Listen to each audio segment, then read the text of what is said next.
আমি কালকে একটা প্রোগ্রামে এলভিস প্রিসলি, মাইকেল জ্যাকসন বা দেশের সামাজিক যোগাযোগ মাধ্যমে ছড়িয়ে পড়েছে কোরিওগ্রাফার অ্যাডলফ খানের বেশ কয়েকটি ছবি। সেসব ছবির ক্যাপশনে বলা হচ্ছে তিনি দেশের সবচেয়ে সুদর্শন পুরুষের অ্যাওয়ার্ড পেয়েছেন। সাথে পাঙ্গা আর জমের সাথে পাঞ্জা। বিষয়টি নিয়ে চলছে আলোচনা সমালোচনা। মূলত অ্যাডলফ খান একজন কোরিওগ্রাফার, সে কারণে দেশের শোবিজ সংশ্লিষ্ট বিভিন্ন অনুষ্ঠানে তাকে দেখা যায়। তার সাজ পোশাক আর 10 জনের চেয়ে আলাদা, ফলে সহজেই সবার নজরে পড়েন এই কোরিওগ্রাফার। সম্প্রতি সেরা স্টাইলিশ ফ্যাশন ডিরেক্টর হিসেবে অ্যাওয়ার্ড দেওয়া হয়, তবে সেটা সুদর্শন পুরুষের অ্যাওয়ার্ড বলে সামাজিক মাধ্যমে ছড়িয়ে পড়ায় বিরক্ত অ্যাডলফ। এ বিষয়ে তার কোরিওগ্রাফার ফেসবুক পোস্টে লিখেছেন, আমি একজন শিক্ষিত, সচেতন, স্পষ্টভাষী মানুষ। আমি কখনো কোথাও বলিনি আমি দেশের সবচেয়ে সুদর্শন। তবে হ্যাঁ, আমি আল্লাহ প্রদত্ত বিশেষ মেধাসম্পন্ন একজন।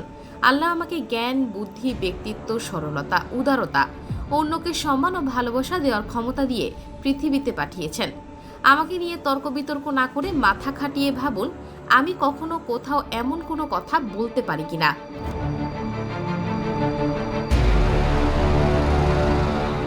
তার ভাষ্য, কখনো কেউ বলতে পারবে না মুখে হাসি ছাড়া আমি কারোর সঙ্গে কথা বলেছি, ভালোবাসা না ছড়িয়ে বিদায় নিয়েছি। আপনারা নিশ্চয়ই কম বেশি আমার সাক্ষাৎকারের সঙ্গে পরিচিত।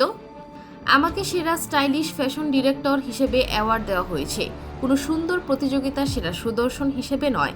আমি বরাবর ব্যতিক্রম, সবার মতো নই, কারো মতো হবও না বলে শুধুমাত্র অ্যাডলফ খানই হতে চেয়েছি।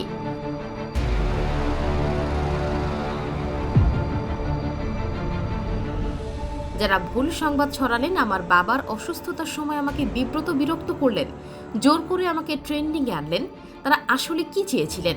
উপকার নাকি অপকার? বিবেক, ক্ষমা এই শব্দ দুটির সঙ্গে নিশ্চয়ই আপনারা পরিচিত।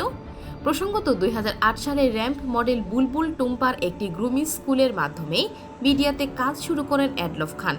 এরপর র্যাম্প মডেল হিসেবে কাজের পাশাপাশি নায়িকা নিপুণের ছবিতে স্টাইল ডিজাইনার হিসেবেও কাজ করেছেন তিনি।